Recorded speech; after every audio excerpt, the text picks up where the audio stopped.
Bonjour à tous. Donc aujourd'hui, on se retrouve sur la chaîne de Eduardo Pérez Alvarez, thérapeute.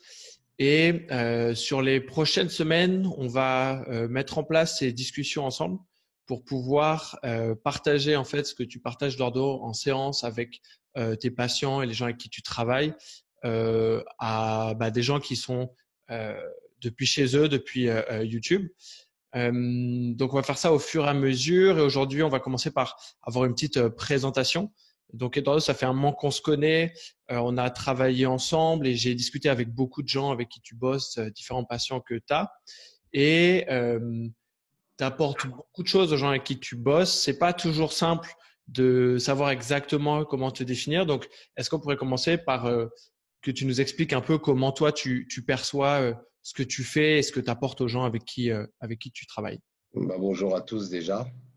Ravi de commencer avec mon ami Paul. Alors, me définir va être un peu compliqué parce que même moi, j'ai du mal à me définir au bout de... Ça fait 20 ans maintenant. Comment dire? Je crois que la définition qui représenterait le mieux, on va parler d'énergéticien parce que je travaille avec les énergies. Mais après, j'utilise différents outils. J'ai découvert qu'en fin de compte, ce que je faisais, c'était du biodécodage, ce qui s'appelle biodécodage ou décodage biologique, qui va me permettre de me centrer sur. Je travaille énormément sur les causes émotionnelles de la maladie, mais la particularité, c'est que je vais les ressentir sur mon corps. Mm. Donc, on va dire que je suis en pâte. Pardon, je suis en pâte. Et en fait, c'est un cheminement. Ça se fixe sur mon corps depuis. J'ai commencé à ressentir déjà depuis très jeune. Et ça crée un cheminement. Donc, en fin de compte, j'ai aussi développé d'autres outils en plus de cela, parce que c'est difficile aussi à comprendre. Chaque douleur, pour moi, c'est en fait la douleur et la maladie n'existent pas. C'est un chemin de vie qu'on est en train de me raconter.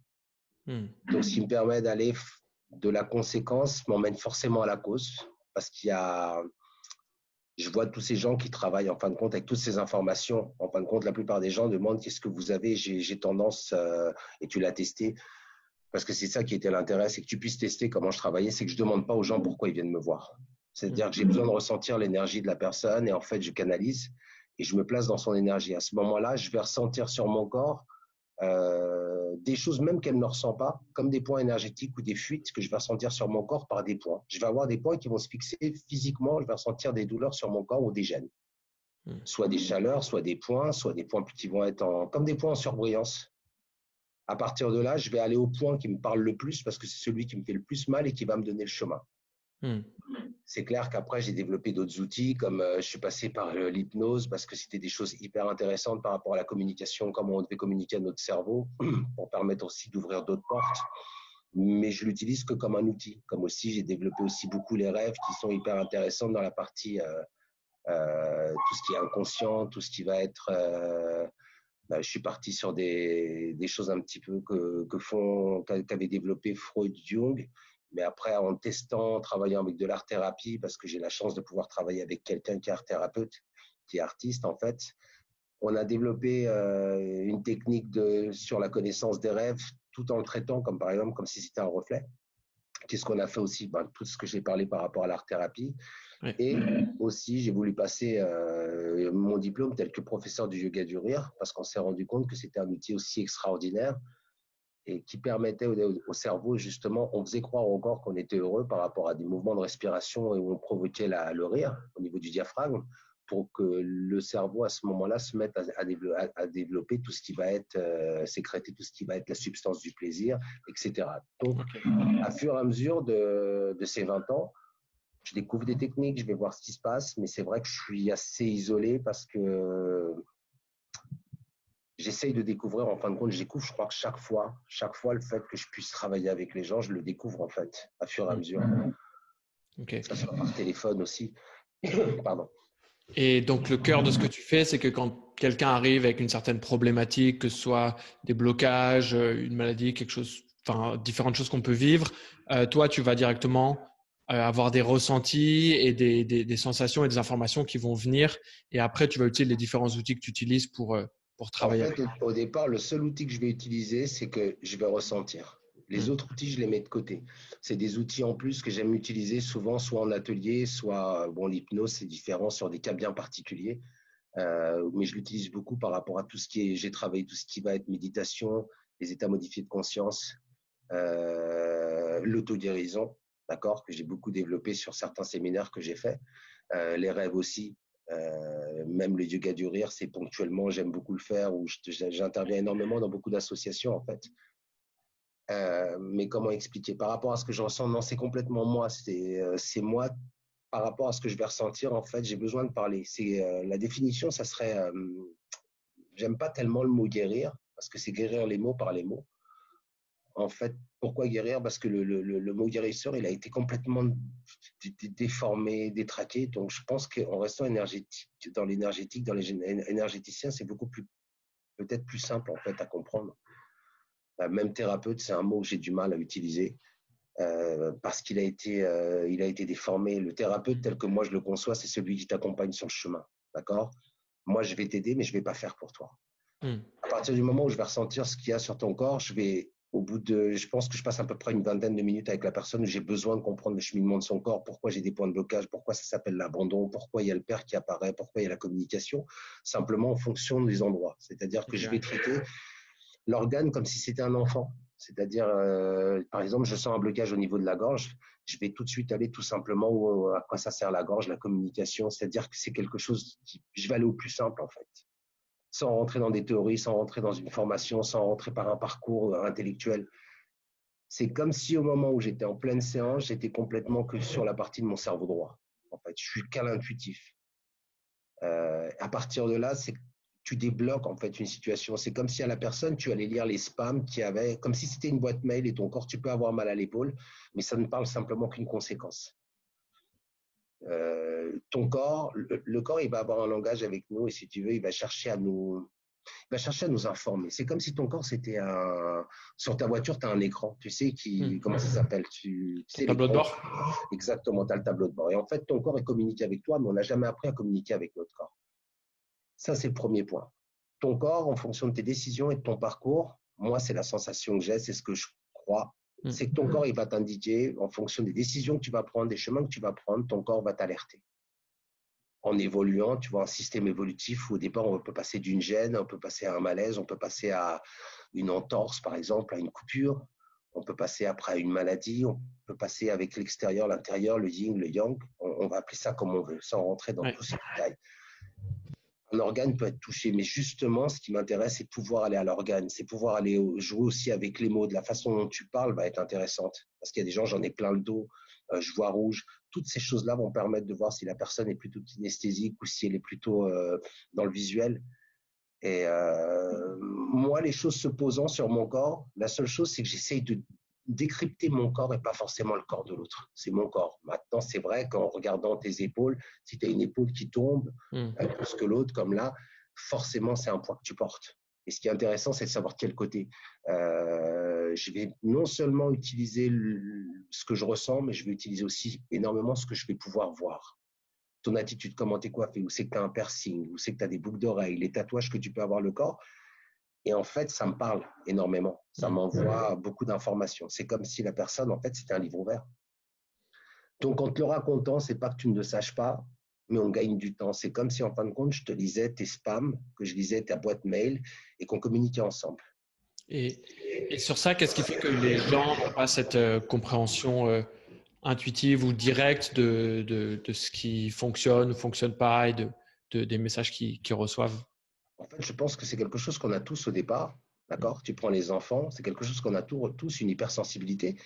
Mais en fonction de l'endroit où on vit et l'éducation qu'on a pu avoir, la famille dans laquelle on est, avec toutes ces mémoires familiales, la mémoire collective, toutes ces choses-là, font qu'à un moment donné, regarde comment on a pu appeler. Même moi, j'ai du mal à trouver le mot. Il faut que je dise thérapeute. C'est plus simple parce que ça permet de passer dans toutes les cases de la société. C'est difficile de définir. Chacun va me donner un nom en fonction si je travaille à l'étranger, en fonction des villes, on va appeler tous les noms. D'accord? Après, peu importe. Moi, j'ai juste besoin, j'aurais juste envie de dire celui qui est aider. Aider, ça serait pas mal. Ou accompagnateur. Mais comme je te disais tout à l'heure, c'est-à-dire que je pense qu'à un moment donné, on a cette capacité, mais on n'a pas développé dans les gens de notre génération, même les générations passées. On n'est plus en contact avec la nature, on est de moins en moins en contact avec les gens, on est sur Internet. Là, bon, là aujourd'hui, pandémie oblige, on est loin, on devait être ensemble. Mais en même temps, voilà, c'est un outil de communication qui est extraordinaire. Mais regarde à l'époque des Mayas, regarde à l'époque on n'a rien inventé, quoi. Je pense que justement, on est en train d'enlever des capacités aux gens. Regarde les gamins qui ne jouent plus, qui ne développent plus ce qui est en train de se passer. Et tout ce qui est en train de se passer aujourd'hui les oblige à recréer.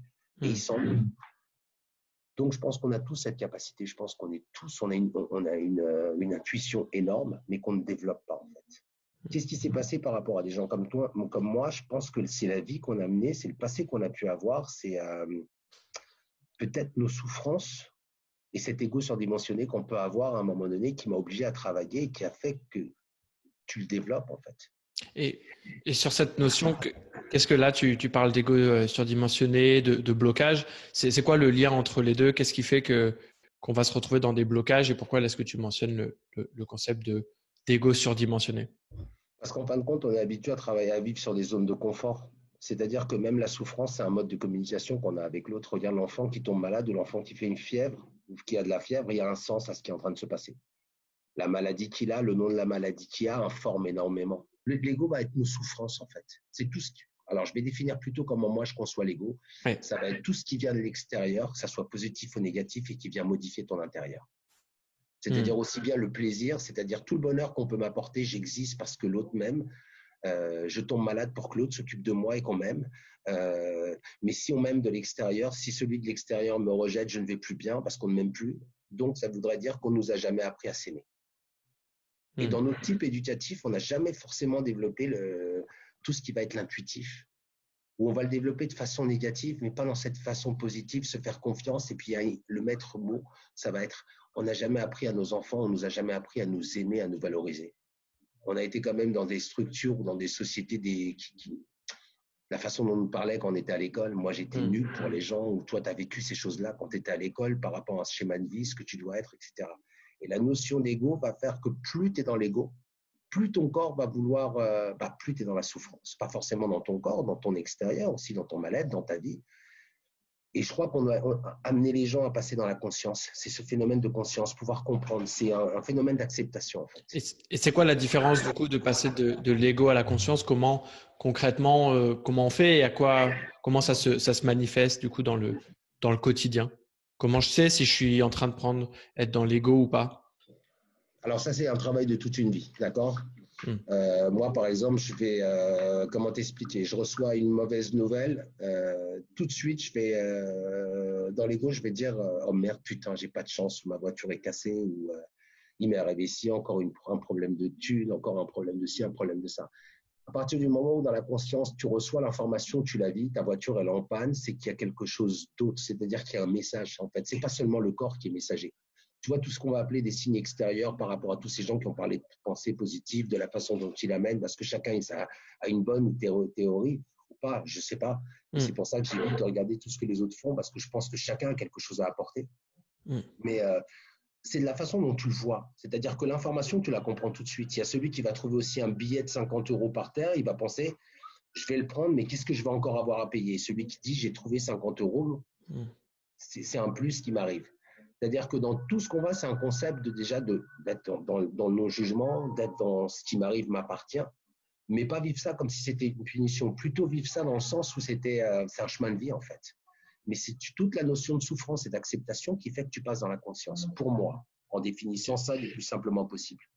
C'est-à-dire que toi, maintenant, qui me connais, souvent, je vais être dans l'ego, je vais dans mes peurs ou dans mes souffrances. Pourquoi je n'ai pas fait de vidéo alors qu'on me demande des vidéos depuis 10 ans? Pourquoi j'ose pas le faire? Est-ce que c'est de l'ego? Est-ce que c'est de la conscience? Est-ce que j'ai peur de me montrer au monde?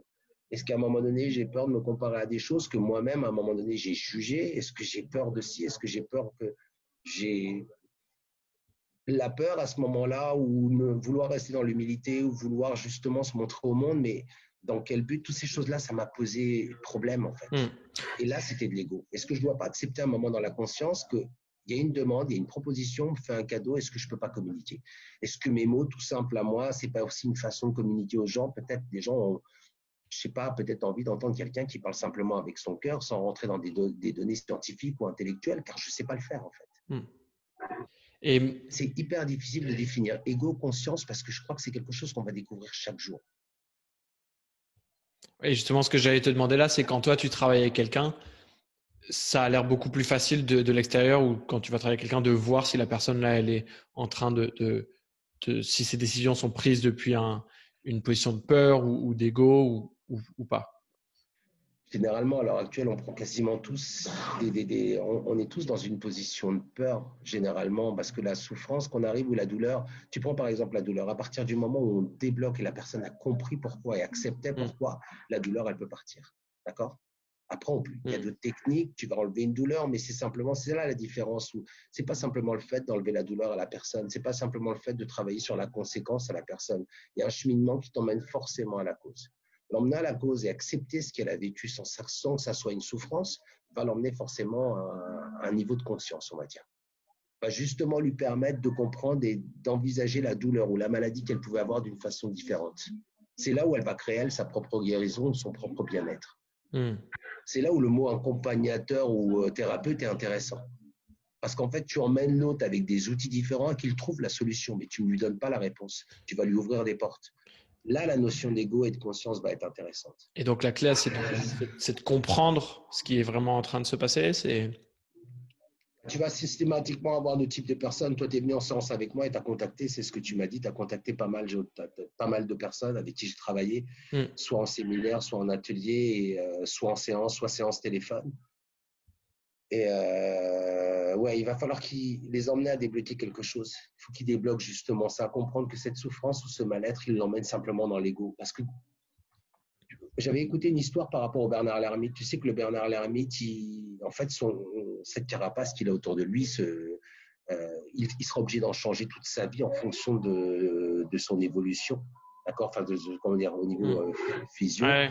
Mais le Bernard l'ermite, il va galérer avant de changer de maison, il va hésiter, il va pas y aller. Au moment où il sort, on lui pique sa maison, il va falloir qu'il trouve tout de suite parce qu'il sait qu'à partir du moment où il a plus de coquille, il risque de mourir. Mm. D'accord. À partir du moment où à ce moment-là, il n'a plus le choix, il sera obligé. À ce moment-là, dans ce moment de danger, qu'il va être dans l'intuition, parce qu'il n'aura plus le choix. Il ne pourra plus faire partie d'utiliser l'intellect. À ce moment-là, il reprendra, il chopera n'importe quoi. Il se mettra dans une petite bouteille, dans une petite boîte de conserve. Le seul problème, c'est comme on est dans les Bernard l'ermite, c'est-à-dire qu'à la prochaine étape ou au prochain coup dur, au lieu d'avoir appris dans la conscience et ne pas avoir répété cette erreur-là, et ben il va recommencer. Il va attendre le dernier moment. Il changera de maison au dernier moment. Et il n'y aura que l'état d'urgence qui le fera réagir parce qu'à ce moment-là, il n'utilisera que l'intuition. Mm. C'est-à-dire que dos au mur, regarde bien souvent dans des situations qui te sont arrivées à toi ou à moi, il a fallu qu'on attende à la dernière limite. Qu'est-ce qui nous a obligés à faire ça? Qu'est-ce qui nous a obligés? Qu'est-ce qui nous a permis le truc où tu t'es laissé, tu avais le temps, tu t'as laissé faire parce que ton ego, parce que tes peurs, il a fallu que tu te retrouves sans une thune, dans une situation où tout était bloqué pour justement avoir la solution. Mm. On est des Bernard l'ermite. Et justement, l'être humain, il a du mal à apprendre par rapport à ça. Si on apprenait plus vite, on serait beaucoup plus vite dans la conscience. Ok. Et ça, c'est quelque chose qui est juste courant. C'est ce que les gens font. C'est on attend d'être dans la situation la plus difficile avant de réagir, ou est-ce que c'est quelque chose qui peut. Parce que ça, c'est une question que je me pose souvent de est-ce que il faut faire, par exemple, comme j'ai fait, arriver le moment où tu as un problème de santé ou où tu es vraiment bloqué pour réagir, pour avoir un déclic, ou est-ce que ça se crée, ou qu'est-ce qui fait que les. Regarde, le problème de santé que tu as pu avoir toi, sans le nommer, si tu veux, tu as fait comprendre ce qui se passait dans ta vie, où étaient des blocages. D'accord? Ouais. Tu t'es rendu compte, toi, qu'en comprenant où étaient tes blocages à toi, au moment où quelque part la vie te bloquait, tu t'es mis à voyager.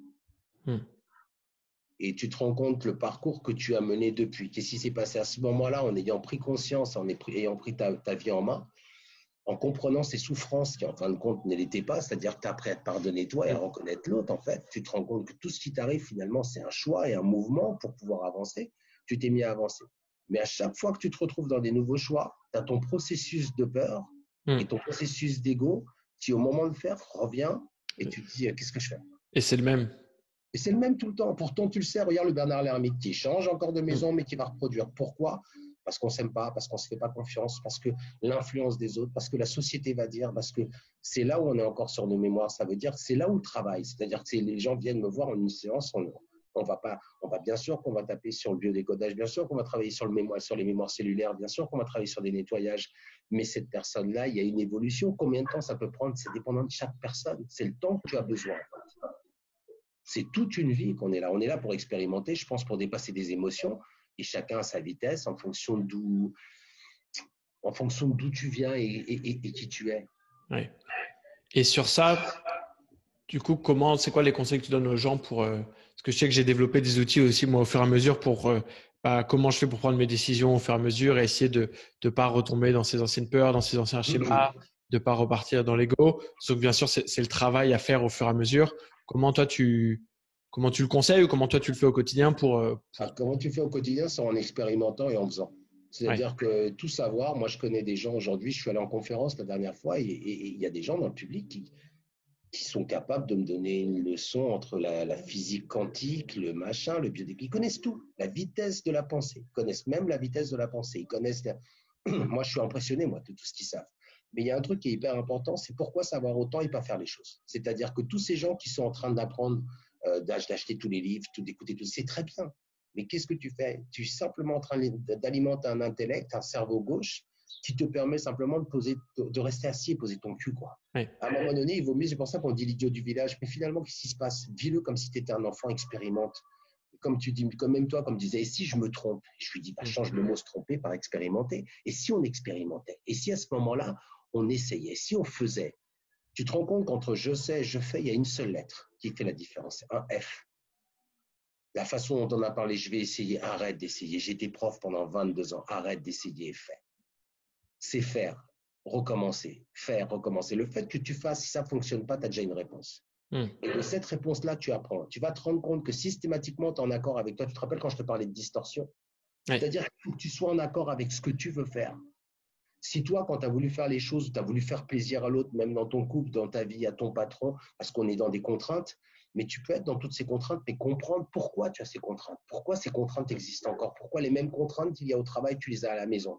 Qu'est-ce qu'on n'a pas réglé à la maison que tu retrouves au travail?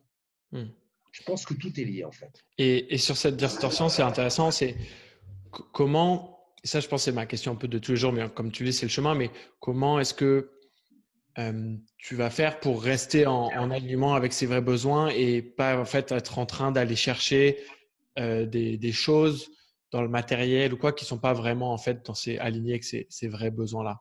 Et qu'est-ce qui fait que de manière générale, on va avoir tendance à se perdre dans des choses qui en fait c'est pas ce qu'on veut réellement, mais on a l'impression que c'est ça qu'on veut avoir. Tu reviens en peur, tu vois, on revient encore au désir de l'autre et ton propre désir en fait. Mais regarde ce qui est en train de se passer là à l'heure actuelle dans la société. Qu'est-ce qui est en train de se passer? Il est en train de se passer exactement ce qui se passe dans nos vies, c'est-à-dire que les peurs, il a fallu qu'il y ait un mouvement de folie pour qu'on se mette à réagir. Là, pour donner du contexte, si les gens regardent cette vidéo plus tard, on est en période de coronavirus et en plein confinement. Donc, effectivement, ça a une certaine résonance aujourd'hui. Ouais, mais aujourd'hui, c'est là où tu te rends compte que finalement, qu'est-ce que tu as à perdre si tu analyses vraiment là? Tu vois, quand on parlait de matérialité, tout ce que tu peux avoir, ça sert à quoi? Qu'est-ce qui va se passer demain? On n'en sait rien, mais en même temps, clairement, moi, j'ai du mal à réagir par rapport à demain. Parce que j'ai déjà une façon de fonctionner. Ça n'enlève pas que parfois j'ai des peurs, que j'avance pas. Mais c'est le fait que j'avance pas et que j'accepte de ne pas avancer qui va me permettre de me mettre en mouvement. C'est là où je sais que je suis en train de bosser. D'accord? On parlait de ce qui est en train de se passer à l'heure actuelle, mais tu te rends compte que sur la planète, il se passe ce qui peut se passer exactement dans ton corps. Une seule cellule infectée va infecter tout ton corps, toutes tes cellules, tout ton intérieur. C'est-à-dire ton intérieur de corps, c'est comme si c'était l'extérieur de la planète. Nous sur la planète et tes habitants dans ton corps. Tu te rends compte qu'une pensée de merde, souvent, comme je te dis, c'est-à-dire que tu as une journée extraordinaire, tu n'as que des choses positives, une pensée de merde. Un client à toi, une personne avec qui tu travailles, a une chose négative, c'est capable de t'anéantir. Tu te rends compte que on vient infecter tout notre disque dur. Ce qui est intéressant, c'est d'apprendre justement à plus laisser infecter par ce disque dur. Pourquoi on a laissé rentrer la maladie? C'est nous qui permettons le guérisseur. Pourquoi ce terme est mal employé? Parce qu'en fait, le guérisseur, c'est pas celui qui fait la séance avec toi, c'est celui qui reçoit la séance. C'est son propre guérisseur. Et ce qui est en train de se passer, c'est que tu te rends compte, regarde tout ce qui se passe, les gens sont en train de critiquer, ils sortent, ils sont machin, on n'est pas d'accord, on n'arrive pas, ils sont dehors, ils sont pas confinés, ils sont pas si. Bah oui, mais tant que ces gens-là sont à l'extérieur, on n'arrêtera pas de contaminer les gens. C'est exactement ce qui est en train de se passer dans notre propre corps. Mais qu'est-ce qui nous dérange de ces gens-là, en fin de compte? Bah, c'est nous-mêmes. Est-ce qu'on n'est pas le reflet de ce qui ne va pas? Est-ce qu'on n'est pas le reflet de toutes ces choses-là? Tu te rappelles qu'on avait parlé justement par rapport au coronavirus et je te disais comment on fonctionne. Tu te rends compte que le coronavirus, ça vient toucher le goût, ça vient toucher, ça touche le nez. l'odorat, les poumons, on est d'accord? Ça crée un état de fatigue. Derrière, on est obligé de mettre des gants, d'accord? Et qu'est-ce que les gens, on parlait, qu'est-ce que les gens font? Ils sont tous comme des fous. Pourquoi ils vont acheter du papier cul, quoi? Ils ont la réponse, ils se retrouvent chez eux. C'est la première fois où les couples vont se retrouver à un niveau d'égalité. On va être dans la propre famille, on va être obligé de se mélanger à ses enfants enfin, où les gens sont déjà en train de dire au bout de 10 jours qu'ils en ont marre, qu'ils s'ennuient. Il y a un vrai problème alors qu'on a plein de choses, mais il y a plein de choses à faire sans la télé, sans l'ordinateur. Je n'ai pas allumé la télé, je n'allume pas la télé. Il y a tellement de choses à faire, à s'éclater.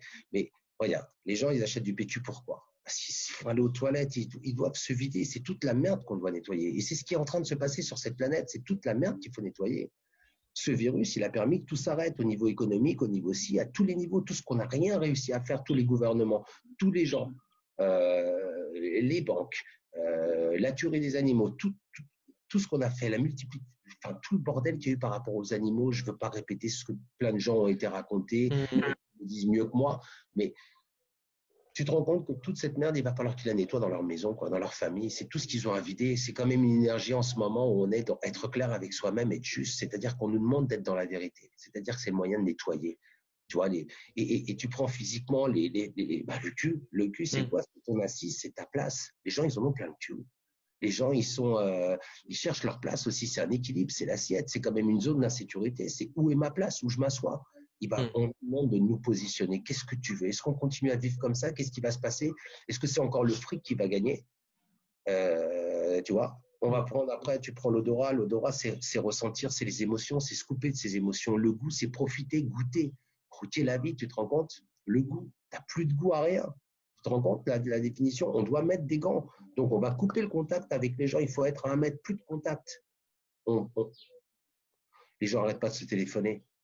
Je t'ai dit que même au téléphone, et tu l'as vécu, on peut ressentir des choses. C'est qu'à un moment, on peut ressentir des choses même sans toucher les gens. On nous emmène à aller beaucoup plus loin.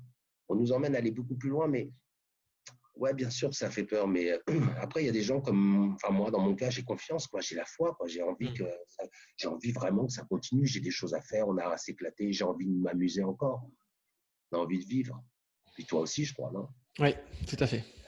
Un truc qui me vient là qu'on n'a pas abordé, c'est le fait, c'est ce que tu disais là, que dans la manière dont tu travailles par rapport à des personnes qui vont avoir lu énormément de livres, qui vont avoir tous ces concepts. Moi, je sais que je vais être un peu comme ça au moment où j'ai commencé à vouloir régler mes problèmes, avancer, soigner, etc. Ça va être de vouloir accumuler de l'information, lire, savoir toujours plus. Alors que toi, tu vas être dans une position un peu plus opposée à ça.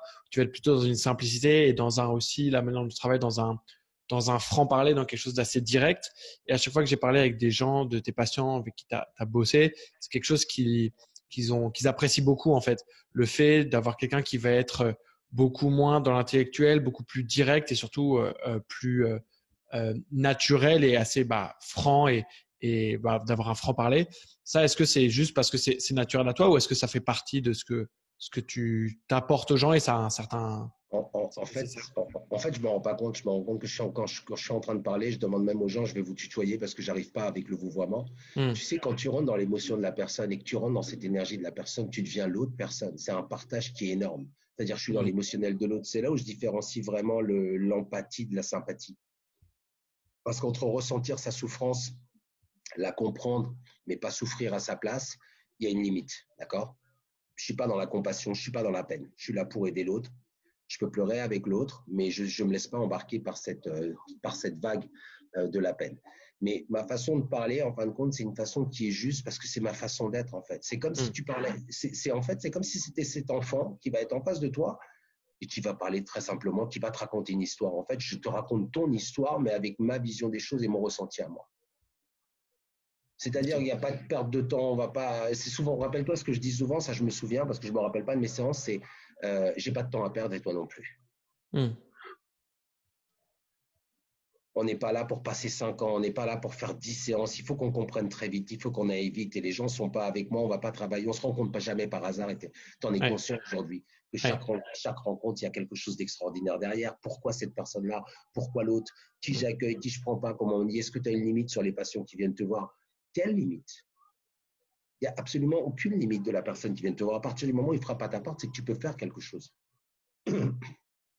Et qu'est-ce qui fait que quand tu bosses avec certaines personnes, ce que tu vas apporter. Pour certains, ils vont pouvoir bouger, comprendre et se débloquer. Pour d'autres, Je ne sais pas.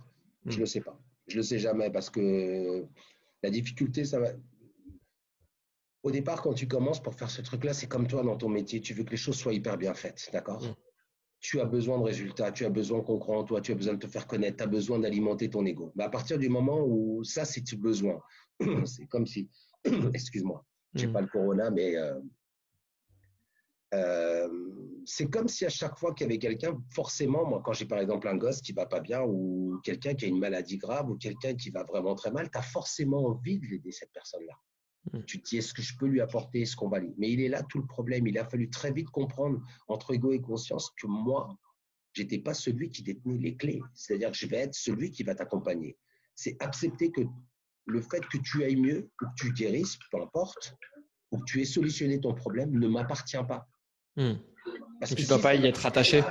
bah, c'est pas ça. C'est que si tu réussis et que j'ai que des compliments et que tout va bien, donc finalement, je suis quelqu'un de fantastique, j'ai quelqu'un qui a que des résultats, mais c'est comme si je n'accepte pas les reproches. Ah non, non, non, moi, je ne veux pas savoir ou dire, j'ai un pourcentage quand les gens me téléphonent et me disent, mais est-ce que vous pouvez faire ci, est-ce que vous pouvez faire ça, vous pouvez faire ça? Je dis, je ne sais pas. Je ne sais absolument pas. C'est-à-dire que tu ne peux pas garantir. C'est-à-dire être capable de pouvoir faire le travail avec l'autre, pour l'appeler comme ça, mais sans rien attendre en échange. Le résultat ne t'appartient pas. C'est pour ça que je n'ai jamais touché à Internet. C'est pour ça qu'Internet me dérangeait. J'ai construit, si tu veux, tout ce que je fais, ou les gens qui travaillent avec moi, j'aime pas le mot clientèle, la patientèle, ou ces gens qui deviennent mes amis sur le chemin, ou ces gens que je rencontre sur le chemin, c'est du bouche à oreille, en fait. Comme toi, c'est du bouche à oreille. Oui. J'ai déjà du mal à changer ma photo sur Facebook, il faut que je téléphone, tu vois, alors imagine. Et, ok. Et sur ça, du coup, est-ce que c'est lié à titre personnel pour chacun au fait que souvent on va vouloir aller changer les autres qui sont dans notre entourage, notre famille, nos amis, Ça. nos gens proches, on veut les changer. En fait, en tout cas, c'est quelque chose que j'ai réalisé ces dernières années, c'est qu'en fait, ça sert à rien de vouloir essayer d'aller changer l'autre personne. Non, la seule chose que tu peux changer ou la seule personne, c'est toi. Ouais. Mais si tu te rends compte qu'en changeant toi, il y a plein de choses qui changent autour de toi. Tu vois, on en revient encore à l'ego, sortir à l'extérieur. Tu comprends? Souvent, c'est ce que je te disais. Tu peux être avec. C'est comme si tu étais avec une personne qui était autour de toi et tu voulais la changer parce que tu veux la faire à ta façon. Mais qui tu es, toi, pour vouloir changer l'autre? Moi, tu viens en séance, ta séance t'appartient. Tu auras des choix à faire, tu auras des mouvements à faire, mais je ne vais pas t'obliger à les faire. Tu as le libre arbitre. Mais tu prends cette personne. Pourquoi tu t'es rendu compte qu'une personne qui a peur des chiens attire les chiens? Tu te rends compte cette énergie on va développer? Si tu vas mal, finalement, tu rentres chez toi et puis ces gens-là vont mal. En changeant toi, ton bien-être à toi, tu rentres dans un endroit, tu t'es rendu compte qu'en changeant, en arrivant avec ta bonne humeur, tu fais changer ce qu'il y a autour de toi ou tu te laisses bouffer par ce qu'il y a autour de toi. On a un pouvoir extraordinaire qu'on ne sait même pas utiliser. Et pourquoi tu voudrais changer ces gens autour de toi s'ils sont là simplement pour t'apprendre, pour te permettre de t'élever toi? Tu le vis chaque jour, ça a été expérimenté. Ouais. C'est qui, toi, pour vouloir les changer, quoi? Ouais. Et ça, c'est vrai que je m'en souviens après notre première ou deuxième séance qu'on avait fait ensemble où tu m'avais dit, en fait, arrête d'essayer de changer l'extérieur et ce qu'il y a autour et les conditions et en fait le matériel va changer et régler les trucs que toi tu as réglés et que tu dois faire pour toi et tu vas voir que le reste autour va bouger. Et au Parce que final… c'est toi qui bouges. Pardon, excuse-moi de Ouais. t'avoir Non, coupé. non, vas-y. Parce que c'est toi qui bouges. C'est comme les gens qui n'arrêtent pas de faire des travaux dans leur maison. Ils veulent changer leur environnement, ils veulent changer leur intérieur. Mais le seul intérieur que tu as à changer, c'est toi. Parce que tu te rends compte qu'à un moment donné, tu peux avoir tout ce que tu veux. Tu vas avoir toute la matérialité que tu veux, tout le confort que tu veux. Tu peux faire comme je parlais avec une femme qui me parlait, tu sais, de changer les meubles de place, feng shui, etc. Tu peux tout changer. Tu peux faire de la méditation, du yoga, tu peux tout utiliser, manger mieux, tu peux aller mieux. Mais si tu ne vas pas mieux toi dans ta tête et tu n'es pas en accord avec ce que tu fais, avec ce que tu penses, ça ne fonctionne pas parce que tu vas toujours dépendre d'une mémoire, d'une éducation, tu vas dépendre du regard de l'autre, tu vas dépendre de ce que ta mère va penser, ce que ton père va penser, ce qu'on voudrait de toi, ce que tu dois faire. C'est pour ça que le plus important, c'est de pouvoir changer soi et accepter qu'autour de toi, c'est comme ça. Mais tu as le choix aussi, une fois que tu as réglé, d'aller vivre où tu veux, toi. Mais pas fuir, c'est différent. Si tu fuis, on te rattrape. Et ça, comment tu vois c'est vrai que pour moi, ça a été aussi pas mal de fois un sujet. Comment tu fais la différence entre euh, faire changer les choses quand il est temps, ça y est, j'ai réglé les choses que j'ai à régler, maintenant il faut que je bouge, il faut que je change ça, ou en fait, comment tu fais pour réaliser qu'en fait, non, là, je suis juste en train d'essayer de fuir et j'ai pas encore réglé. Donc en fait, comment tu sais quand tu as réglé ou pas? Tu as remarqué que la vie te ramène systématiquement aux mêmes choses. Hmm. C'est-à-dire que Ouais. systématiquement, c'est comme si tu avais un pneu, tu viens me voir, ton pneu, il n'arrête pas de crever, d'accord? Oui. Systématiquement, ton pneu, au bout de 10 jours, va crever. Et ta voiture, tu ne veux pas comprendre, mais tu changes, c'est ça la différence entre travailler dans l'ego et réparer une conséquence et travailler vraiment sur la cause. Et tu te rends compte qu'il y a une pièce de ta carrosserie qui va toucher le pneu et sur le frottement, on va réparer la carrosserie, quoi. Mais on va Hmm. aussi comprendre pourquoi la carrosserie, elle était comme ça. Hmm. Parce que tu sais que tous les objets, c'est ce que je te disais tout à l'heure sur les symboliques des choses qu'il y avait autour de nous. Donc, et puis en même temps, c'est une évolution. Si on te repropose quelque chose, si on te reproposerait rien, tu te ferais chier. Ouais. C'est là où c'est obligé, ça t'oblige à bouger. On n'est pas dans l'immobilisme. Ça veut dire que tous les gens parlent de spiritualité, parlent de si, c'est quoi la spiritualité, c'est quoi le bonheur, c'est quoi tous ces trucs-là. Tu vas être heureux tout le temps, c'est le monde de Yuppie, les bisounours. Mais non, c'est une évolution. Hmm. On est forcément obligé d'expérimenter chaque jour, de revivre.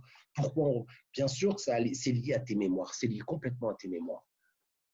Ces mémoires-là, qu'est-ce qui va se passer? C'est que si tu ne les travailles pas et que tu le vis comme une souffrance, on va être dans l'ego. Si tu comprends que c'est quelque chose que tu peux travailler, que tu peux modifier, c'est ton subconscient qui te rend fou et que tu ne vaux Hmm. rien, et que tu vaux rien, et que tu n'es pas beau, et que tu es machin, et que tu n'y arriveras pas, et que pourquoi on attire toujours ce même type de gens? Pourquoi la femme qui a été frappée 2 sur 3 retourne avec un mec qui les tape? Pourquoi celle qui a été abusée retourne avec quelqu'un qui les abuse?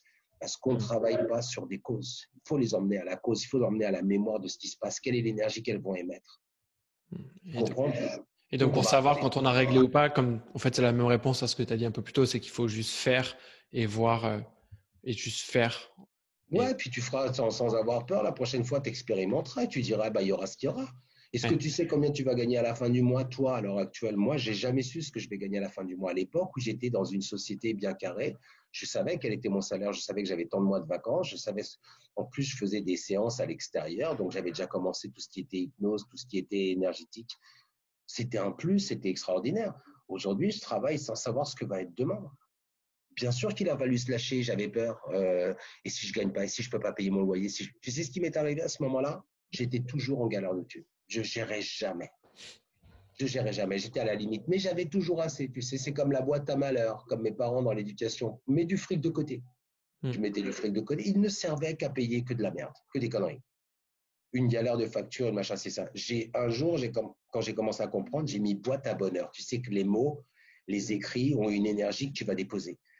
Et ce qui est hyper intéressant, c'est que depuis que j'ai boîte à bonheur, cet argent-là me permet à moi de me faire plaisir, quoi. C'est-à-dire accepter de se faire plaisir, accepter que l'argent aussi, ça peut être de l'abondance, c'est pas gagner des mille et des cents, c'est pouvoir une énergie de l'amour, une énergie qui te permet de vivre, de te déplacer, de fonctionner. Mais c'est un changement, c'est accepter et vivre justement sans ces peurs-là. Et si tu fais confiance, regarde ce qui s'est passé. Je ne veux pas rentrer dans la pensée positive. Mais c'est vrai que le fait de vivre et de lâcher prise sur tout ce qu'il y a autour de toi te permet systématiquement d'avancer. Et, Est-ce que le fait d'avoir des thunes aujourd'hui, ça t'enlève du coronavirus, quoi? ouais, c'est ça.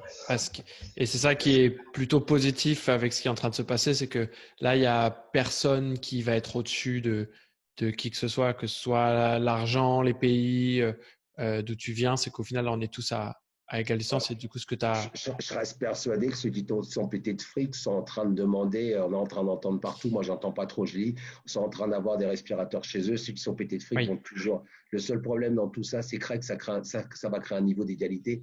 Le seul souci, c'est que par exemple, moi vivant en Espagne là, à l'heure actuelle, en étant confiné durement, quand tu vois les gens ici, de la façon dont ils vivent, qui sont tous une majorité de travailleurs indépendants et qui allaient vivre du tourisme, Hmm. avril allait leur permettre. D'accord, on n'a pas besoin de cette matérialité. Bien sûr qu'il y a un message à comprendre, je ne suis pas en train de dire. Mais le souci dans tout ça, c'est que les pauvres vont être encore plus pauvres, quoi. Hmm. Et qu'aujourd'hui, les sociétés ne sont pas en train de leur proposer. On a presque l'impression que ça arrange tout le monde. Il y a trop de monde sur la planète, t'entends. Il y a trop de ci, il y a trop de ça. Mais qui c'est qui va bénéficier de tout ça encore? Hmm. Je ne veux pas rentrer dans un discours politique. Ce qui est en train de se passer, c'est en train de nous donner une leçon. Moi, demain, comment je ferai pour payer? Je verrai demain.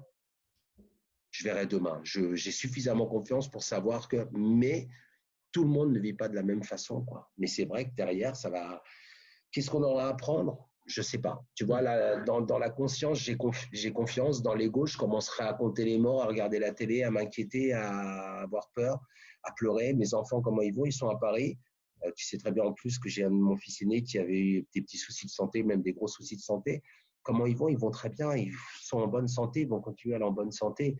Qu'est-ce qui va se passer demain? Bah, je le saurai après-demain, en fait. Mais je vais faire confiance.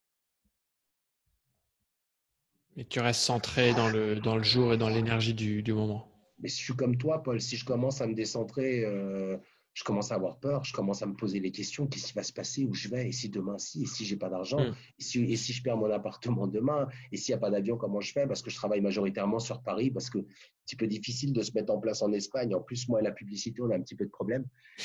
La communication, on a un petit peu de problème. Ouais, peur de quoi? C'est même pas je n'ai pas peur. Tu vois, c'est ce que j'ai appris en hypnose. Peur de quoi, en fait? C'est j'ai confiance. Je vais continuer à faire confiance. Mais pas dans cette béatitude, tu sais. L'univers va faire. Je ne sais pas ce qu'il va faire, l'univers, très sincèrement. Je ne sais pas ce qu'il est en train de faire, l'univers. Parfois, je me fâche avec lui. Appelons Dieu ou appelons les guides. Je ne sais pas ce qu'il faut leur appeler. Je ne sais pas ce qui est vrai, ce qui n'est pas vrai. C'est ce que je ressens. Voilà, d'accord. L'univers, je suis d'accord. Mais combien de fois je me suis fâché avec lui? Est-ce que je peux trouver, moi, injuste sur le moment? Il m'a fallu du temps pour comprendre que c'était très juste. Mais au moment où je le vis, mon ego m'a emmené dans l'injustice, dans pourquoi moi encore, pourquoi mon fils est malade et pourquoi c'est. C'est simplement que lui, c'était son chemin de vie et que je devais le vivre. Mais forcément que j'ai confiance, quoi. Sinon, je ne ferais pas la vidéo avec toi, là. Ouais. C'est-à-dire, allez-y, maintenant, écoutez-moi, j'ai des choses à dire, alors que j'ai fermé ma bouche pendant toute ma vie. Ah non, je pense que c'est le moment. C'était prévu, en fait. C'était prévu ce qu'on est en train de faire ici. J'aurais dû être à Bordeaux la semaine dernière. Ça ne s'est pas fait. Donc, nous, on n'avait pas prévu qu'il allait y avoir coronavirus. Donc, qu'est-ce qu'on a décidé de faire, toi et moi? On continue à vivre normalement. C'est ce qu'on est en train de faire. Et cette confiance-là, c'est le travail, quoi, qui fait que c'est le travail de chaque jour qui te permet de vivre dans cette confiance-là et de lâcher prise? Alors, au départ, je suis un gros con, pour être clair. D'accord? Un gros con qui a tapé le mur, qui par rapport à son ego, son éducation, où tout était dur, toutes ces mémoires où il faut se battre, où tu ramènes cette souffrance, gagner de l'argent, comment prendre de l'argent aux gens, pourquoi les faire payer, si soi-disant c'est un don, c'est ci, c'est ça. Cette souffrance, en fin de compte, il y a des gens comme moi, comment ils découvrent?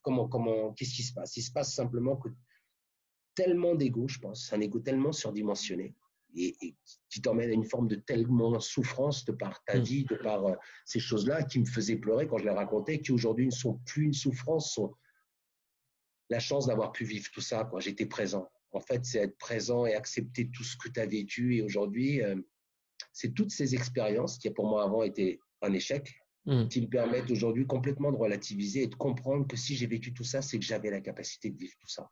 C'est là où j'ai transformé les choses. C'est là où j'ai comprendu. Tu as vu, je parle bien français. C'est là où j'ai compris. C'est là où j'ai compris tout ça. Et attends, et parfois je galère. Hein.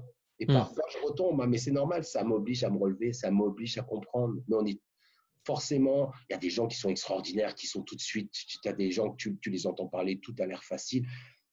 Nous, ça va être au niveau de comprenaître qu'on va avoir, à quel niveau on est, comment on hausse le niveau, pourquoi là je regalère. C'est comme un examen que tu n'avais pas rendu en 5e, on vient te rechercher. Il faut que tu aies réglé en fait tes comptes. En fait. Ouais, c'est ça. Après, voilà, c'est un type de fonctionnement, mais ça demande du travail de tous les jours, Paul. C'est comme celui qui fait un marathon, c'est tous les jours, c'est tous les jours, c'est tous les jours. Et comment tu sais quel est le travail que tu dois faire? Parce que ce que j'ai remarqué au fur et à mesure, c'est que souvent, il y a un peu des leurres, des distractions. J'ai l'impression que c'est ça le truc que je dois régler en ce moment. Alors qu'en fait, c'est plutôt une excuse pour pas aller régler le vrai sujet du moment. Tu as donné la réponse, c'est une excuse pour pas régler. Ouais, mais comment, ouais, et ça, il faut être capable de le. Tu le sais, souvent quand tu me parles, je te dis, je viens de me donner la réponse. Ouais. Les gens, ils te parlent, ils viennent te donner la réponse. Oui, mais, tu sais, oui, mais j'y arriverai jamais. Oui, mais oui, mais machin. Et pourquoi tu n'y arrives pas? En fait, les gens, par exemple, tu as une maladie. Tu comprends même le pourquoi tu as la maladie. Mais maintenant, ce qui est intéressant, c'est dans quel but tu as eu la maladie. Ouais. Dans quel but tu es mal. C'est-à-dire que tout ce que tu as fait pour qu'on t'oblige à t'arrêter. On t'oblige à t'arrêter pour que tu te poses des bonnes questions et parce que tu as la possibilité de résoudre. Mais à côté de ça, je te dis, soit tu as un niveau de conscience super développé, dans ce cas-là, tu n'as même plus à le vivre. C'est-à-dire que cette émotion, tu la connais, pourquoi la vivre encore une fois? Si, de temps en temps, on viendra te titiller, on viendra frapper à ta porte, on viendra te faire croire que tu es dans le doute, on viendra te faire douter, juste pour que te repositionner. Rappelle-toi, parfois, je dis, il faut que tu sois il faut que tu aies l'émotion, tu allies l'émotion et la pensée, l'électrique et le magnétique, tu l'allies, d'accord? À partir de là, tu vas avoir des signes extérieurs. Tout le temps, quand je te dis regarde les signes, regarde ce qui t'est arrivé il y a peu de temps. Tu étais dans une forme de conflit, le chauffage tombe en panne. Tu te rends compte que même cette symbolique, ce biodécodage, on peut biodécoder ce qui se passe autour de toi. On enlève le décodage biologique, mais on va enlever le biocodage, le décodage matériel. D'accord? Tu t'es rendu compte, regarde, pourquoi ma voiture tombe en panne, pourquoi justement toi le chauffage, à ce moment-là, il y avait un problème de chaleur, quoi. Regarde le PQ, regarde ce qui se passe avec le PQ, c'est la symbolique la plus forte qu'il peut y avoir à l'heure actuelle. Ça résume tout. On est dans la merde. Et eux, ils doivent vider leur propre merde, ils doivent se nettoyer, ils doivent se vider. C'est là où c'est une évolution de tout le temps. C'est une évolution de tous les jours. Et c'est pour ça que je dis, il faut faire et faire. Et après, il y aura deux façons de faire. Il y aura celui qui ira systématiquement dans le chemin de la souffrance et celui qui ira justement, qui comprendra très vite. Et par rapport à la conscience, il le vivra, quoi, comme on est en train de le vivre. Je ne pense pas que tu sois heureux de ce qui est en train de se passer à l'heure actuelle. Je te dis, je préférerais être à Bordeaux avec toi. On fera ce qu'on est en train de faire. Derrière, on irait boire un verre, on irait se marrer, on irait vivre. C'est ça la spiritualité, c'est aller boire un verre après, hein, une bonne bière, un verre de pinard, rigoler, dire des conneries aussi. C'est ça la spiritualité. Vivre. Je suis ici pour expérimenter des choses et les partager. Et en fin de compte, tu parlais de connaissances tout à l'heure. Qu'est-ce qui a fait ça? C'est l'expérience. Les bonnes comme les mauvaises expériences, surtout les mauvaises. Après, être capable, pourquoi pas intellectualiser? Parce qu'être capable de le passer à une forme de sagesse pour pouvoir le transmettre. C'est vivre l'émotion, la comprendre et la partager avec l'autre, tout en sachant qu'on est tous différents et qu'on prendra des chemins totalement différents. C'est pour ça que je ne sais jamais ce qui va se passer dans la séance. Et ça m'amène un peu à dériver sur un autre sujet, qui est le fait que, ayant expérimenté tes séances, je sais un peu comment tu bosses et ce que tu peux apporter. Et il y a quand même quelque chose qui est vrai, c'est que tu vas pouvoir aider les patients avec qui tu bosses à se recadrer, à se replacer un peu. Et j'y pensais tout à l'heure avant notre discussion, c'est que de moi, mon ressenti de la première séance que j'ai faite avec toi et des gens avec qui j'ai discuté, souvent la première séance, elle va comme replacer un peu sur un bon canal, elle remet un peu dans le droit chemin. Et après, c'est comme si on commençait à faire le travail. Comment toi, est-ce que tu vois ça quand tu as une personne qui vient te voir pour la première fois, qui vient faire une séance en présentiel, ce qui va être différent de faire des appels? Comment tu vois ce que tu fais à ce moment-là? En fait, il faut que tu déglingues l'autre. C'est comme si tu devais envoyer une avalanche. L'avalanche Eduardo. Ouais, rappelle-toi ce que je te disais. Je me rappelle beaucoup de ta séance parce qu'elle était particulière. Mais je me souviens généralement pas des séances. Mais c'est déglinguer l'autre, je crois. Je crois qu'il faut mettre l'autre face à lui-même. C'est pour ça que je travaille en face de l'autre. Tu avais compris que quand j'étais en séance, tu as vu, je reçois les douleurs comme si j'étais un reflet. Et quand je suis au téléphone, c'est du même côté que la personne. Pourquoi ça, je sais pas. Mais là, à ce moment-là, tu peux pas travailler sur t'as fait des travaux sur un vieux mur et à un moment donné, il faut être capable de démolir ça. Et parfois, les gens, ils disent, tu vas loin ou pourquoi vous me dites ça? Je crois que la personne, si elle vient me voir, qu'elle travaille avec moi, c'est qu'elle est prête. Oui. Et ça, clairement, je me souviens que quelqu'un m'avait mis en contact avec toi par du bouche à oreille. Et on a fait un petit appel de 5 minutes pour que tu me présentes un peu comment tu bosses. Et le premier truc que tu m'as dit, c'est par contre, je vais être franc et direct. Et ben moi, c'est ce que en fait, à ce moment-là, c'est exactement ce que je cherchais. J'avais besoin qu'on me dise les choses, qu'on soit franc et direct. J'étais prêt à me faire à prendre l'avalanche. Mais ça, j'imagine que c'est pas forcément le cas de tout le monde. Est-ce que tu Non, vas adapter? Ouais. je sais pas. En fait, c'est l'émotion que tu vas m'envoyer. Tu vois, souvent sur les questions, je me rends compte que je vais partir à côté, que je suis pas clair, que je suis pas organisé au moment où je parle. J'ai pas prévu ce que je vais dire. J'ai fait l'interview avec toi tout en sachant que pas de questions préparées, on y va, parle franchement, t'appeler les gens pour travailler par rapport à ce qu'on est en train de faire, par rapport à ce que tu es en train de faire. Je t'ai jamais demandé ce que les gens avaient pu dire. Ça ne me regarde pas, parce que dans mon ego, bien sûr, s'ils vont dire que je suis quelqu'un de bien, c'est extraordinaire. Mais ça m'appartient pas, tu vois. Ça, c'était ta partie à toi. Mais chaque personne va être différente. C'est complètement différent. Je ne sais pas, ça va dépendre de l'émotion. Tout le monde n'est pas là pour se faire démonter. Il y a des gens qui ont juste besoin d'être là. Il y a des gens qui tu n'as même pas besoin de parler. Mais pourquoi? Je ne sais pas. Par contre, la première séance où je vais faire un bilan complet, quand tu reviens la deuxième fois, par exemple, pas parce que je te donne un rendez-vous, parce que tu décides de venir me revoir, parce que j'impose jamais de rendez-vous, je me rappelle pas ce que je t'ai dit la première fois. Donc, je recommence. C'est pas que je recommence, mais je vais travailler juste sur tes points de douleur à ce moment-là qui apparaissent. Et je vais comprendre ce qui te manque à travailler. Oui. Je ne sais plus si je t'ai parlé de ton père, de ta mère, de ton enfance, de ta séparation, de ton travail, que justement tu es dans un changement de travail, toutes ces choses-là. On va croire que je fais de la voyance, c'est pas de la voyance, mais chaque point du corps a une histoire. En fait, ça te raconte exactement tout ça. Je m'emballe, on dirait un gosse avec les bras.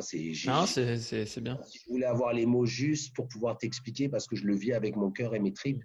D'ailleurs, je pense très sincèrement, c'est ce qui ressort souvent, c'est pourquoi je peux dire ça aux personnes. Souvent, je dis des gros mots, tu as ces mots qui sortent. Même à toi, je te dis, sois pas, enfin, je vais pas le dire de gros mots là aujourd'hui. Donc, souvent, on me dit que c'est un peu connasse, mais je dis tout le temps, c'est mon guide qui dit que des gros mots. Donc, ça me fait même rire parce que je sais même pas s'il y a un guide, s'il n'y a pas de guide. Mais ce qui est extraordinaire, c'est pourquoi les gens l'acceptent, parce qu'ils se rendent compte que je les aime profondément. De la même façon que, c'est là où je me rends compte que tout le parcours scolaire que j'ai été prof, j'ai bossé pendant 22 ans avec ces gosses parce que je crois que je les aimais profondément, quoi. Ça m'émeut à chaque fois. J'ai aimé ces mômes de collège et lycée que j'ai eu, je les ai aimés profondément, au point où aujourd'hui, je continue à être en contact avec des gars qui ont 45 piges, parce que moi, j'ai 53 ans, que j'ai connu, j'avais 25 ans quand j'ai démarré, j'étais un petit peu plus jeune que toi. Ouais, j'aime les gens profondément. C'est ça, je crois, qui va, je peux me permettre de tout dire. Parce que c'est dit avec amour. Ouais. Et ce qui fait que de mon ressenti, des gens qui travaillent avec qui j'ai discuté, c'est vrai qu'on le ressent directement que c'est pas, même si tu viens nous tacler un peu fort, ça vient pas d'une place de jugement ou d'envie de tacler, mais en fait c'est cette énergie-là qu'on a besoin de recevoir et on sait qu'elle est là pour nous faire réaliser les choses qu'on doit réaliser, quoi. En fait, c'est comme si c'était l'énergie que tu avais besoin à ce moment-là. Je me pose pas de la question. C'est qu'il n'y a pas, il y a pas de conditionnement par rapport à la séance, il n'y a pas de protocole. N'ayant pas de protocole, je me laisse embarquer sur l'émotion et sur l'énergie qu'il va y avoir. De la même façon que je t'avais dit quand je fais une conférence, et tu l'as vu, ou quand je fais un séminaire où les gens te le disent, même si je le prépare, je sais qu'au moment où je commence, il se passe quelque chose d'autre. Et je me laisse toujours porter par ce que je ressens. Alors, à tort, à raison, je ne sais pas, mais je crois que je peux préparer, hein, mais ça ne servirait à rien. Ça servirait à rien. Ça servirait juste à me rassurer dans mon ego, tu vois. Prends la conscience, je fais confiance. Qu'est-ce qui va se passer? On verra. Au final, tout ça, ça ramène un peu à ce concept qui est très répandu, peut-être un peu trop, du concept juste de rester dans l'instant présent, etc. Mais ça revient à ça où, comme tu en parles, souvent après les séances, tu t'en souviens pas, ou tu vas être avec l'énergie de la personne du moment, tu es dans la confiance. En fait, c'est dans ce truc, qu'est-ce qui se passe maintenant, quelles sont les informations que je reçois ici et maintenant.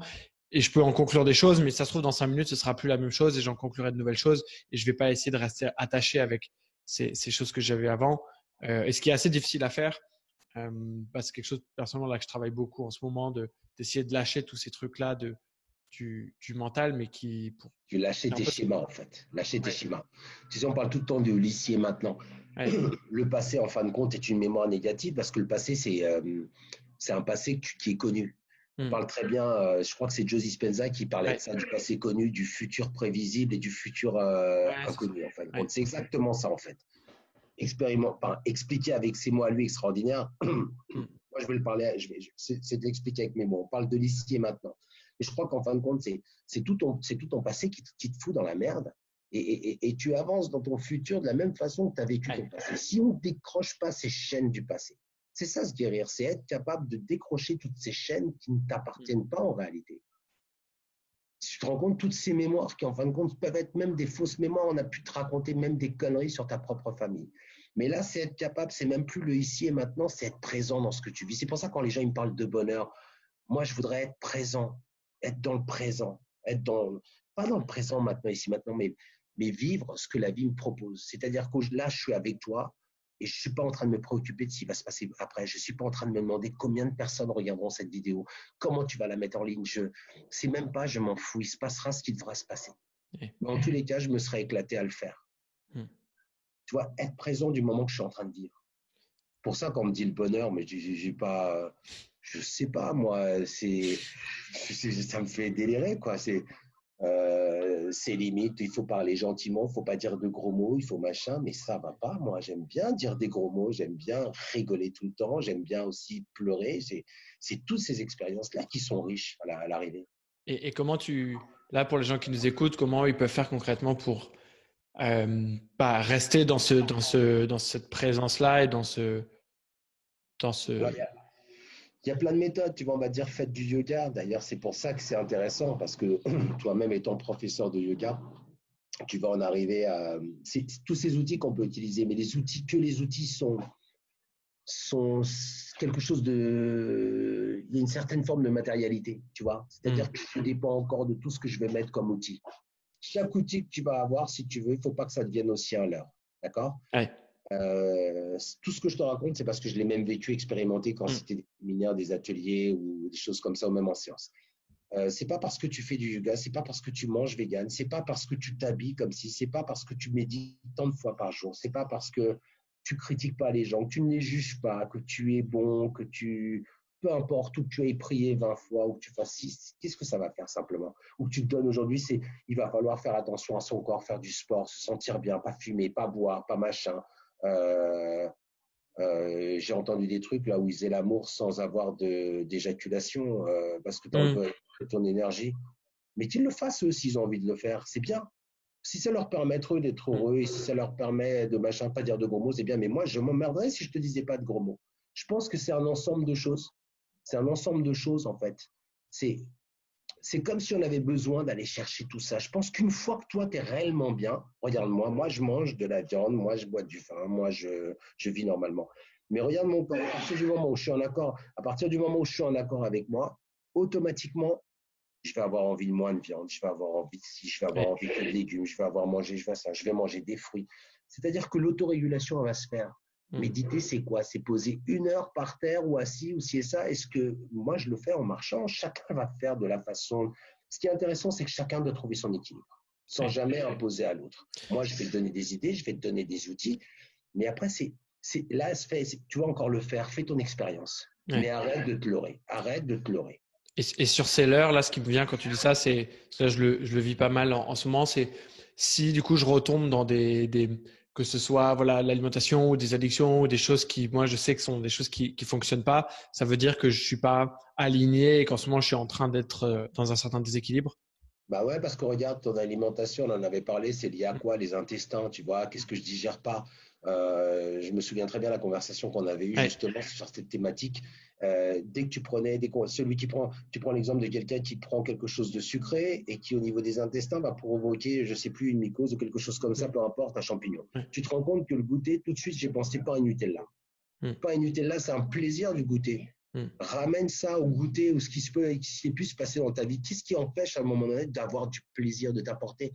Même si on dit que le Nutella, c'est pas bon, mais tu rigoles, un morceau de chocolat avec du pain, une baguette de dingue. Surtout que moi qui viens d'Espagne, le pain, il est pas très bon ici, mais tu deviens dingue. Et tu te prives de ça, tu te prives de ce moment de plaisir, de ce goûter, du moment de partage où on sort de l'école, ça te ramène on sort de l'école, on va regarder les dessins animés.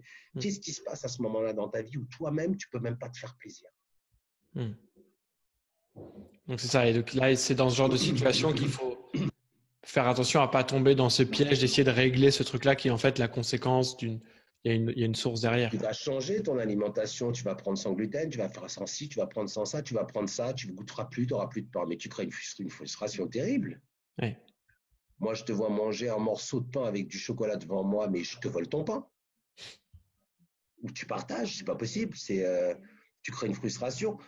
Mais pourquoi, par contre, on peut régler le problème. Pourquoi tu n'aurais pas le droit de manger correctement? Pourquoi? C'est simplement, c'est être capable de comprendre pourquoi ça t'arrive. Et finalement, ton corps, il va te dire de toute façon ce que tu as à faire. Ton corps te dira ce que tu as à faire exactement, systématiquement. Et ça, je pense que c'est un sujet qui va résonner avec pas mal de monde ou tous les gens qui sont un peu intéressés par le bien-être, la santé et l'alimentation. On va souvent tourner en boucle dans les régimes, dans les ci et ça. En fait, sans se rendre compte qu'il y a d'autres choses à aller régler en amont avant de pouvoir aller dans ces trucs-là.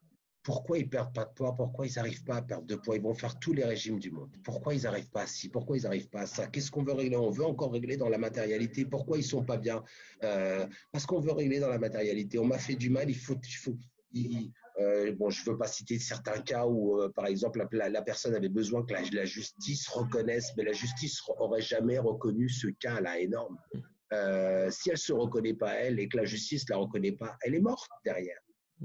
Est-ce qu'à un moment donné, on a besoin de passer, tu vois, c'est encore, les choses qu'on a réglées sont à l'intérieur. On ne déplacera rien autour de nous.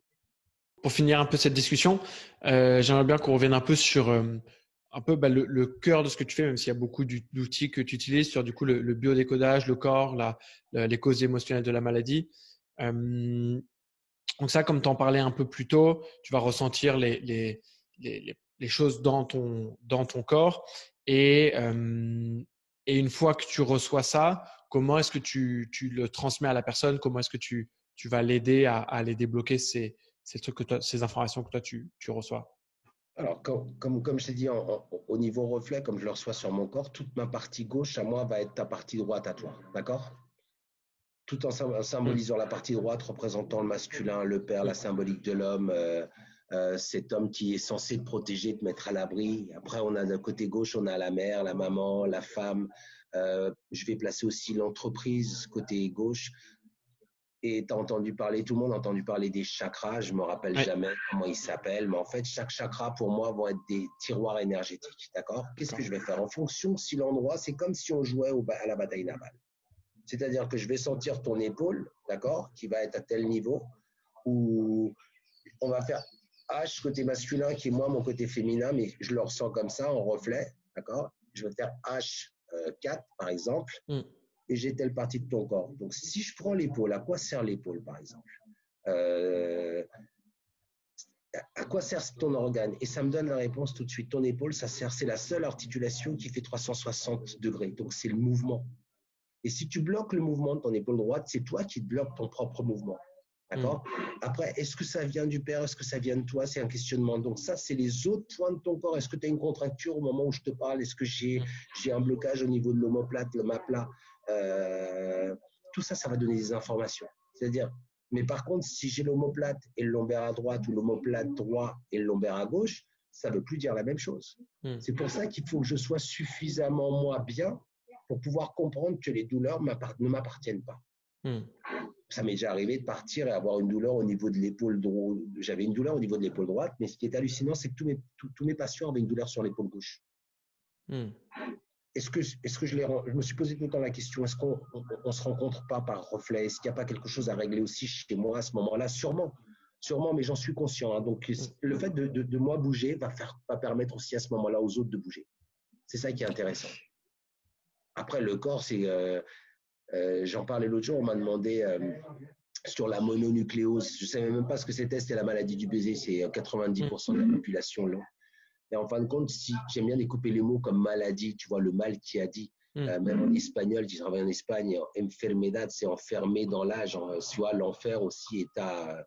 Mais tu te rends compte que dans les mots du corps, dans la maladie, dans ce qui va se passer, en mononucléose, regarde, mono, c'est seul, nu, se mettre à nu, et la clé, et il faut oser. Et la maladie, la mononucléose, c'est quand tu fabriques en fait des globules blancs, je crois. Tu vas créer un système de protection dans ton corps de quelque chose qui n'existe pas. D'accord? C'est que tu as peur d'attraper ci, tu as peur d'attraper ça, et ce qui va créer une fatigue parce que ton système immunitaire va fonctionner sans avoir besoin de fonctionner. Te protéger contre quelque chose qui ne va pas arriver. C'est comme si tu sortais dans la rue et tu as peur de te faire agresser. Et bien, tous les gens qui ont créé la mononucléose à ce moment-là, c'est la peur de quelque chose qui n'existe pas. Donc, je me protège de quelque chose, d'un fantôme qui pourrait m'attaquer, mais je ne suis même pas sûr qu'il m'attaque. Mais il y en aura peut-être un autre qui peut arriver à droite, à gauche ou devant. Tu te rends compte? Rien que le mot de ta maladie va expliquer ta souffrance et ta vie. J'espère que je suis clair. Hein. Ouais, c'est clair. Et ça, c'est un terme qui pourrait définir ce que tu fais, que j'ai entendu une ou deux fois, dont on avait parlé, c'est le terme médium du corps. Ça, t'en penses quoi de cette ça m'a fait appellation? rire. Et en fait, ça a été dit plusieurs fois. J'ai eu la chance de parler avec une personne qui travaille sur Internet. Je ne sais même pas si on a le droit de la citer. Je pense. Ouais. Jean Lumière, qui, d'ailleurs, c'est une des seules personnes que j'écoute parce que voilà encore quelqu'un qui parle avec son cœur et adorable personne que j'ai eu la chance d'avoir au téléphone. Et en fin de compte, c'était marrant, c'est à la fin de la communication, au moment de la communication, la première chose qu'elle m'a dit, elle m'a dit, vous êtes un médium du corps. Et en fait, je n'avais jamais entendu cette expression-là. Hmm. Et c'était hyper intéressant. Je me servais du corps de l'autre pour pouvoir comprendre, alors qu'elle, elle passait soi-disant, enfin, c'est même pas soi-disant, elle a ses guides, elle a ce qu'on peut appeler l'intuition. Moi, ce que j'appelle l'intuition, elle va appeler ça ses guides. Je sais pas si, tu vois. Ouais, bien sûr. Ouais. Moi, je suis pas capable de définir toutes ces choses-là. Hein, donc, je vais rester avec ce que je fais. Mais ouais, médium du corps, ça m'avait surpris et c'était marrant, ça m'a fait sourire et je lui dis, j'y avais jamais pensé. Hmm. Ouais. C'est une lecture, ouais, exactement, c'est une lecture corporelle, ouais, c'est ça. Lecture émotionnelle. Je me souviens que la première fois où j'ai fait un grand atelier en Espagne sur un grand salon, c'est d'ailleurs une des seules fois que j'ai fait parce que j'ai un petit peu de mal dans ces endroits-là. C'était, je proposais une lecture émotionnelle à chaque personne de 10 minutes. Et il D'accord. fallait qu'en 10 minutes, tu ressentes et puis tu passes à quelqu'un d'autre. Bah, ça, peut-être que, vu qu'on va refaire des discussions un peu comme ça et des vidéos pour expérimenter un peu et proposer d'autres choses sur YouTube, ça peut peut-être être quelque chose qu'on pourra proposer, de faire venir des gens ou d'avoir des interventions là et de faire des petites lectures du corps, lectures émotionnelles pour que les gens puissent voir un peu comment tu travailles. C'est quelque chose qu'on pourrait faire. Ouais, on dirait que ça peut se faire. Ouais. Tu vois, tant que je suis en direct, je peux le dire parce que oui, je vais le faire. Et une fois qu'on aura terminé de parler, je vais dire putain, pourquoi j'ai dit ça? Tu te rends compte devant tout le monde, comme d'habitude, tu vois, je vais me mettre à douter. Le seul moment où je doute pas, c'est au moment où je commence la séance parce que je sais que moi, je me laisse complètement porter par cette intuition et c'est que du bonheur, quoi, à chaque fois. Je sais pas, je kiffe ce moment-là où je me laisse complètement porter. C'est pour ça que je dis, je ne sais jamais ce qui va se passer ou ce que je vais dire ou ce que je vais faire. Je ne le sais pas. Hmm. Mais une fois que j'arrête, je me dis, putain, comment je lui ai parlé? J'y suis peut-être allé un petit peu fort. Mais ça, c'est juste après. C'est juste Ouais. après. Mais pendant, non. Il n'y a pas de problème.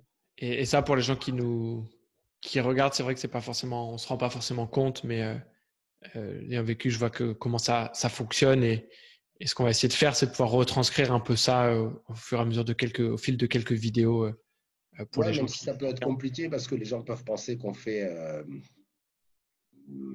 J'ai toujours eu peur, tu sais, du singe de foire à qui on demande, comme quand on me Hmm, demandait pour des conférences de déplacer les gens énergétiquement, alors que hmm, c'est utilisé par les sports de combat, que tu peux déplacer des gens, que tu peux utiliser les énergies, que tu peux te muscler sans faire, que hmm, on a une capacité énorme qu'on ne sait pas développer.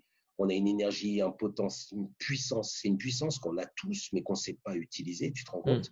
Et quand je me suis amusé, tu t'amuses parce que c'est un jeu, tu l'as vécu pour voir si tu es équilibré, savoir juste en déplaçant les mains, en ayant la personne qui a les yeux hmm. fermés, tu peux déplacer. Euh, Ça me posait problème parce qu'en fin de compte, je me rendais compte que les gens, c'était la seule chose qui les intéressait. Ouais, c'est le côté spectaculaire. Ouais. Et je coince un petit peu avec ça. Ça me dérange pas de le faire, mais il faut que je sois. Et puis, après, le jugement de l'autre, aujourd'hui, je m'en fous, sinon je ne ferai pas ce que je suis en train de faire. Ouais, Et voilà, au bout de plusieurs années, tu as une certaine expérience qui fait, c'est pas être sûr de toi, c'est que c'était sûr que tu leurres pas les autres déjà. Déjà, je suis sûr de plus me leurrer et de pas leurrer les autres. Donc, l'expérience qu'il y a à faire, ouais, tu l'as fait, mais en jouant. hmm, C'est-à-dire, tant que je suis dans cet intuitif, ce cerveau droit et ce gosse qui est en train de s'amuser, et je crois que je m'éclate et que je m'émeus systématiquement. D'ailleurs, je crois que c'est ce qui revient souvent, que hmm. je m'émeus de ce que je vis avec vous. Ouais, je m'éclate, c'est ça. Un gamin qui s'éclate. Ouais. Très bien. Bah, sur ça, est-ce qu'il y a d'autres choses que tu veux rajouter? Sinon, je pense qu'on a fait un bon tour de différents sujets. Non, je pense qu'après, les sujets viendront d'eux-mêmes, tu sais, dans le Ouais, sens où par rapport à telle problématique de vie ou tel ressenti sur le corps, ce que ça peut être, pour avoir ouais, vraiment, par exemple, sur la symbolique du corps. Sur la symbolique du corps, je pense que c'est difficile d'en parler parce qu'à quoi ça sert les mains, à quoi ça sert les hmm, bras, les intestins. Il y a des dictionnaires qui ont été mis en place, hein, ils sont hmm. super bien faits. Euh, mais c'est trop, ça va loin. Je crois qu'on peut aller, avec moins d'informations, on peut aller plus vite.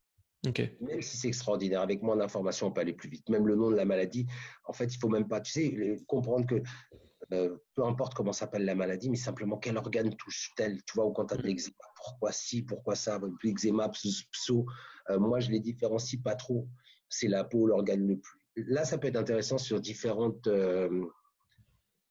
comment dire, différentes pathologies ou différentes problématiques, différentes ouais, situations. ouais. Je pense que là, ça serait plus parlant par rapport à des exemples où justement on pourrait comprendre, expliquer aux gens comment on peut fonctionner. Par exemple, les Ouais. rétroviseurs de ta voiture qui sont cassés, qu'est-ce que tu veux pas voir derrière toi, c'est ton passé. Hmm. Des choses comme ça dans la symbolique même de ce qui t'entoure, c'est ça les signes extérieurs. Ouais. C'est-à-dire qu'il y a tout un système de fonctionnement qui va se mettre en place quand tu vas commencer à te réveiller, que tu vas commencer à vouloir sortir de cet ego par l'expérience. Tu vas te rendre compte qu'autour de toi, et c'est extraordinaire de te rendre compte, De l'information partout. la perruche qui arrive au moment où je suis en train de dire est-ce qu'il faut que je fasse est-ce qu'il faut que j'accepte l'interview avec Paul et je me balance sur YouTube et en voyant la perruche qui arrive et qui vient me mordiller une perruche sauvage qui est venue se poser sur moi. Et rebelote, je me repose la même question 2 jours après. La perruche revient, prend même pas le pain que je lui ai laissé et vient et me coupe la conversation que j'avais téléphonique. Est-ce que c'est un signe? Est-ce qu'il faut le faire ou il ne faut pas le faire? Si je m'écoute 5 minutes avant, je ne le fais plus. Et puis derrière, je dis, on va s'éclater. Qu'est-ce qui va se passer de ça? Est-ce que les gens vont. Que les gens le vivent comme je le vis, en m'éclatant. Je me dis, j'ai passé tant de temps avec toi, j'aime la personne, donc c'est pour ça que j'accepte de faire ça. Puis on le vit. Mais voilà. Ok.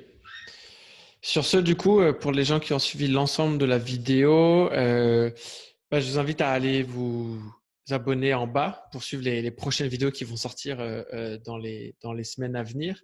Et je pense que dans l'espace de commentaires, ce sera un bon endroit pour poser vos questions et ce qui nous donnera des sujets ou des différentes situations problématiques sur lesquelles tu pourras répondre dans les vidéos futures. Je crois que c'est mieux de répondre en direct. Moi, j'ai plus de facilité à parler sur le… Parce qu'on me dit, tu as plein de thèmes, des choses à dire. Ouais, mais parler de quoi? Coronavirus, parler de si. Tout le monde en parle, c'est très bien, ils le font très bien. Je pense que c'est… Tu as besoin de te connecter avec l'énergie de la personne directement. Exactement. Ou même le faire, comme on en avait parlé, de pouvoir avoir plus de personnes qui viennent en même temps. Ça, c'est…